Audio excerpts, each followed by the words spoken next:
Monsieur le député, la parole est à Madame Josiane Corneloup du groupe Les Républicains pour 5 minutes, Madame la députée.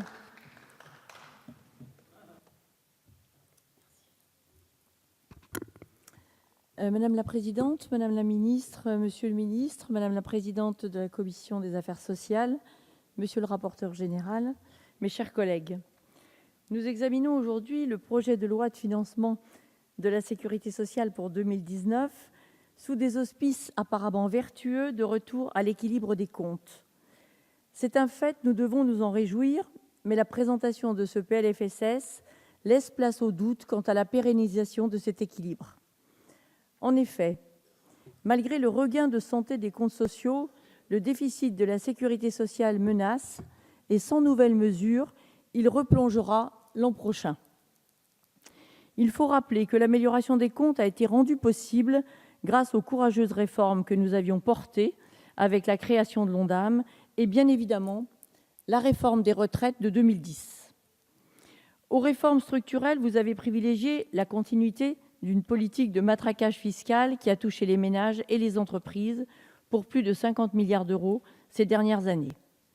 Or, sans réforme structurelle, vous le savez, l'extinction de la dette sociale affirmée par le PLFSS pour 2019 reste tributaire de l'évolution de la conjoncture économique. On ne saurait faire plus hasardeux. Pour faire face aux dépenses, vous invitez à un effort budgétaire pour trouver 3,8 milliards d'euros. Le détail de ces économies est flou. Il concernerait le prix des médicaments en ville, la baisse des tarifs concernant la biologie, la radiologie, les transports, toujours la même politique de rabot anxiogène. L'équilibre sera atteint grâce à la désindexation des pensions de retraite et des allocations familiales qui ne seront revalorisées que de 0,3%, c'est-à-dire bien en deçà de l'inflation. Rien que pour les retraites, l'économie attendue s'élève à 2 milliards d'euros. On peut noter un certain esprit de constance en la matière.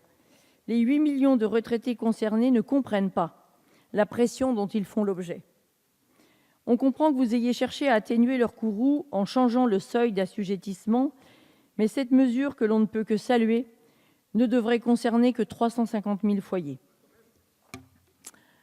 Pour ajuster le budget, le gouvernement a aussi, une fois de plus, décidé de réaliser plus d'1 milliard d'économies sur le médicament, en incitant notamment la prescription de génériques et en imposant à terme un remboursement au rabais des médicaments. Le médicament générique doit être effectivement encouragé, mais il faut prendre garde aux conséquences qu'une telle mesure aurait sur l'ensemble de la chaîne du médicament, notamment la distribution. Rien concernant le personnel soignant, les personnes âgées, tout au plus 125 millions d'euros à destination des EHPAD, soit une somme bien insuffisante au regard du nombre d'EHPAD en France et du besoin en personnel de ceux-ci. Par ailleurs, ce PLFSS affiche des résolutions auxquelles nous pouvons souscrire. Mais vous n'évitez pas un écueil que l'on retrouve à chaque page, c'est celui du pas en arrière. Prenons l'exonération de cotisations salariales sur le recours aux heures supplémentaires et complémentaires.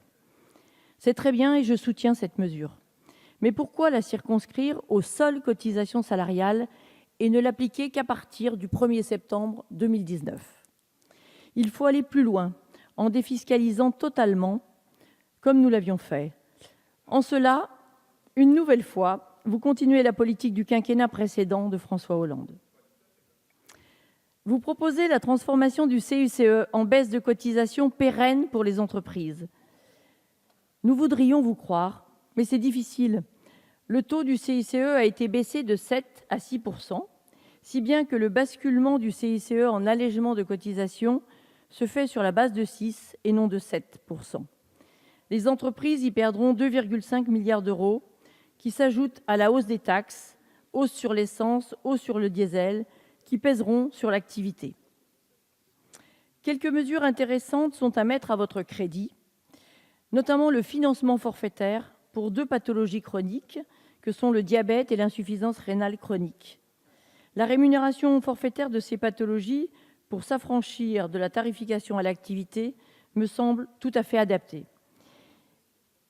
Toutefois, aujourd'hui où nous parlons de la grande nécessité de coordination, de co-responsabilité, Il est dommage que la mise en place de ce forfait ne concerne que l'hôpital. Il aurait gagné à concerner également la ville. Le choix de la restriction à 2 pathologies pour évaluer ce dispositif me semble sage. Il laisse du temps à une évaluation de ce dispositif. Vous donnez également aux maisons de santé la possibilité de salarier des infirmiers en pratique avancée. C'est une bonne orientation, mais nous vous suggérons de faire preuve de plus d'ambition et de créer un véritable diplôme d'infirmier de pratique avancée qui permettrait une meilleure reconnaissance de ces professionnels qui sont un rouage essentiel du système de soins. On peut saluer également le dispositif du reste à charge zéro qui prévoit une prise en charge à 100%. Nous pouvons toutefois nous interroger sur les risques qu'il comporte, notamment l'augmentation des cotisations pour les complémentaires santé, qui souhaiteront compenser cette obligation de prise en charge.